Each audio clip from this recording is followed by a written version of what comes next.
أعوذ بالله من الشيطان الرجيم. بسم الله الرحمن الرحيم.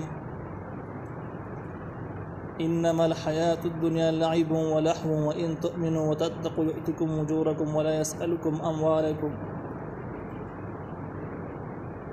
سورة محمد 36 نمبر آیات. په دې 36 نمبر آیات کې تزهید عن الدنیا ذکر کیږي چې د دنیا سره ډېره مینه مه کوئ. ځکه د دنیا سره مینه کول دا په انسان کې بزدلي پیدا کوي، او چې کله انسان بزدل شي نو هغه خپل دین، خپل اسلام، وطن، قوم باندې غیرت نشي کولی. نو بیا داسې قومونه د ظالمانو، د کافرانو د شکنجې لاندې راځي او خرابېږي. نو د جهاد مضمون د قایم ساتلو دپاره لازمي دا چې دنیا سره محبت به دومره پیمانه باندې نه وي چې سړی په پیسه باندې په خپل ځان باندې دومره زیات خفه کېږي چې د الله احکام ضایع کېږي نو هغه ضایع شي، خو چې دې محفوظ وي. نو الله تعالی وایي دنیاوي ژوند لعب دا لوبې دي، ولهو او عبث شي. لعب دا لوبې ته وایي او لوبه دې دپاره کېږي چې سړی پرې خوشحاله شي، دا ماشومان کوي. بل لهو دی، لهو هغې ته ویل کېږي سړی پرې صرف مشغول شي، ټیم پرې تېر شي، خوشحالي پکې مقصد نه وي. او دا کار د ځوانانو د غټو خلکو چې غټ خلک داسې کوي. نو دنیا دې څه ده چې یا خو ځان خوشحالولو دپاره شی دی او یا ځان د مشغولولو شی دی، نه خو یې څه فایده نشته. خدا کله چې کله د ایمان نه بغیر شي، کله ایمان ورسره وي نو بې فایده شته. نو الله وایي وإن تؤمنوا که تاسو ایمان راوړئ وتتقوا او پرهیزګاري وکئ یؤتکم دربکې تاسو ته اجورکم بدلې ستاسو، یعنې دغه دنیا کې تاسو دپاره بیا اجر هم شته، بدلې هم شته، بیا د ستاسو دپاره خصیص دی. خو چې د ایمان او د دین د خدمت نه بغیر یې واخلي نو بیا عبث او بې فایدې شی دی. ولا يسألكم اموالكم او الله تعالی نه غواړي ستاسو نه ټول مالونه ستاسو. د آیات ظاهري معنی دا ده چې الله تعالی ستاسو نه مالونه نه غواړي چې مال خرج کړي، لیکن روان نږدې آیات نه معلومیږي دا چې الله تعالی خو د انفاق په سبیل الله د خرچي کولو مطالبه کړې ده. عدالت کې وایي چې مال درنه نه غواړي.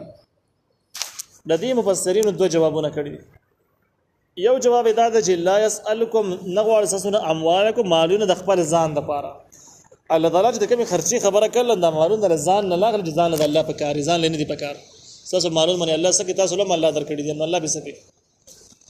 نو دا مالونه الله تعالی تاسو نه کوم غواړي نو تاسو د پیدې د پاره غواړي، تاسو ضرورت تاسو مجبوری ده، الله د نزان لنالي. یو جواب مفسرین دا ذکر کړی دی. دویم جواب دا دی چې ولا يسألكم نه غواړي تاسو نه اموالکم مالونه ټول مالونه تاسو. الله د سینه وجه ټول مالونه الله په لار کې ورکړي، د سیده نه وي. ان يسألكموها که غواړي تاسو نه د مالونه فيحفيكم او انتها ته ورسي تاسو په دې غوښتلو کې څه مطلب ټول مال دنه غواړي. تب خالون تاسو به بخل وکي ويخرج او بیا برا خارج ازغانکم کینې تاسو. نو دې دیم آیات معلومی کې دا چې دا ولنې آیات چې کوم الله تعالی سره مال نه غواړي نو دې مضمون دا چې ټول مالونه درنه نه غواړي بلکې ډېر لږ درنه غواړي. هغه لږ دا دی چې زمکه نه چې کوم پیداوار کیږي باغې کې لسمه غواړي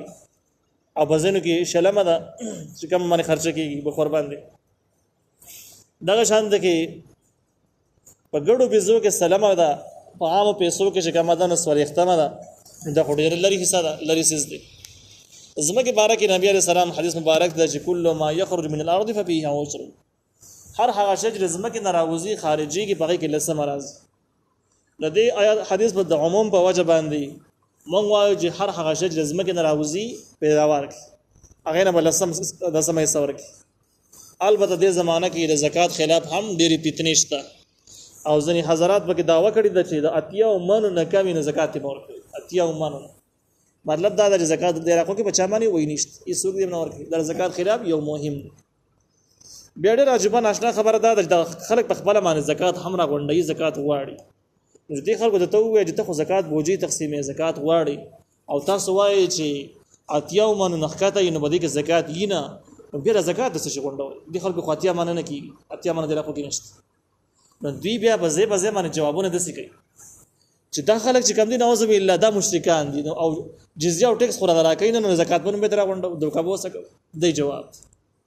دا د یو ناشنا ظلم انتها ده چې امر د زکات مطالبه وکي بوجي درکې ام د باندې دومره خطرناک دعوه وکړي چې ته مشرکی جزیه او ټیکس درنه شمه غاستې نه بدغه نوم در نه زکات غونډو مګر چې پتا مانیشته دا لکه قسم مسلمانی د کوم قسم دینداری تقوا ده بار هر باندې د وخت لوی پیتنه ده نو دې ځکه چې الله تعالی وجه الله تعالی تاسو نه ټول مالونه نه غواړي لګ در نه غواړي يسألكم حق وغواړي تاسو نه د مالونه فيخفيكم او بیا انتها ته ورسې تاسو لره په دې مالونو غوښتلو کې یعنی ټول د نه غواړي تب خالون تاسو به بخل کوي نه به ور کوي ويخرج اذغانكم راکار کیږي بکینې تاسو بخار نه وایي چې د الله په لار کې نه ور کوي بیا چې کله مال غوښتل کیږي تاسو بچل ور کوي سبب شي بل سبب شي په قلاره باندې بشي او دا غټال مټول کې بس تاسو ټیم بټیم باندې کینه او نفرت راکار کیږي نو الله تعالی تاسو ته د معاملې ونه کړ درهم معاملې سره وکړه ډېر معمولی څه در نه غواړي خپ آسان باندې تاسو ورکول شي لیکن چې بیان تاسو بخل کوئ نو ډېر بد بکوي ها انتم خبردار تاسو ها اولای هغه خلک تدعون تاسو راو بلل شوي لتنفقوا چې خرچه وکړي په سبیل الله د الله په لار کې تاسو دعوت درکړئ چې د الله په لار کې پیسې ولګوي زکات ورکړي عشر ورکړي فمنکم نباز ساسونه من هغه سود يبخلوا چې بخل کوي نه ورکړي ومن يبخل جاء بخل وک فانما يبخل عن نفسه یقینا بخل کله د ځان د نقصان لپاره چې زکات ورنکو د الله سره شو رانه ور خپل ځان خراب والله الغني الله تعالی به حاجت لري د خلکو مالون دي ضرورت نشته وانتم الفقراء تاسو حاجت من یی تاسو الله ته ضرورت دی الله تعالی مرستم ضرورت دی نو خرچه کوي تاسو خپل ضرورت دی او کنه کوي نام خپل نقصان وین تتولوا تاسو مخواړه د دې احکامونه دلته کې دوه قسم احکام ذکر شو د جهاد احکام دي بل خرچي کوو د الله تعالی په لار کې د خرچي کولو احکام دي نو دا دواړه زګینه کې تاسو سره جهاد نه مخ اړوي او کده خرچي کول نه اړوي کده نور دین نه اړوي نو الله تعالی تاسو هیڅ ضرورت نشته دی تاسو مالونه خلا پرې د ول تاسو د جسمونو ته ضرورت نشته دی ځکه یستبدل قوما بدل برا ول یقوم غیرکم تاسو نه بغیر تاسو چې بیخي بيدینه شوی دین باندې مستر عمل نه کاو او د الله اراده دا و چې دین خدمت دی وشي د دنیا بقا دی موجوده ای الله تعالی به تاسو د یخ نه ختم کی تاسو به بل قوم را پیدا کی ثم لا يكون امثالكم بیا به هغه تاسو په شانت کی نه هغه به دیندار خلک دا به دویم قوم بسوک را پیدا کیږي اول خبره خدا ده چې د صحابه کرام په زمانہ کې هغه د سونه چا د سونه کړل چې دین نه مخړولې هغه بل قوم را پیدا نش بیا ورسته چې کوم دینو د دین سوک مراد سوک را پیدا کی دین خدمت پکې پدې کې د امام حسن بصری رحمه الله قول دا چې عرب خلق گمراه او بیلارش الله تعالی بر دین خدمت د عجم نو واخلي د امام حسن بصری ذکر کړی دی د امام اکرمه رحمه الله قول دا دی چې د دین د روم او د پارس خلق مراد چې د روم او د پارس خلکو نه بل تعالی دین کار واخلي که تاسو په الحال دین کار نه کاوه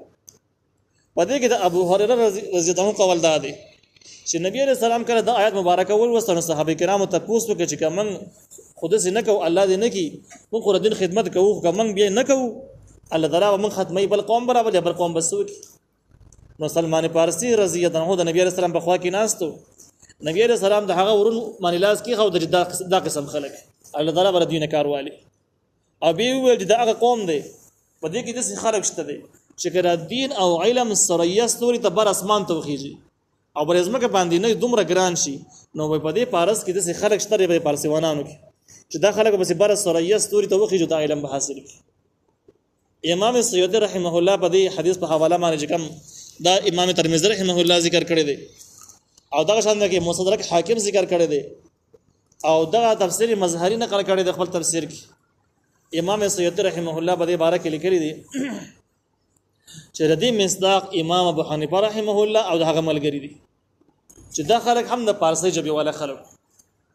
د امام ابو حنیفه رحمه الله نکه چې کوم د افغانستان کې اوسېده افغانستان کې د علی رضی الله عنه په زمانہ کې د اسلام قبول کړي دي او بیا د تلې د عراق په عراق کې اوسېدل دي الته کې بیا د علم کړي دي نو امام سیوطی رحمه الله وایي چې د امام ابو حنیفه او هغه ملګرو چې د علم باره کې مهنت کړل کې قرباني کړل او په دنیا کې د هغه د اجتهادیات او کم چرچه ده او د دنیا درې سي مسلمانان تقریبا د احوال الاحناف دي د امام ابو حنیفه رحمه الله د اجتهادي مسائلو نه پیدا پورته کوي نو اداره د حدیث مصداق دي الله تعالی د قوم را پیدا دینه کار واخست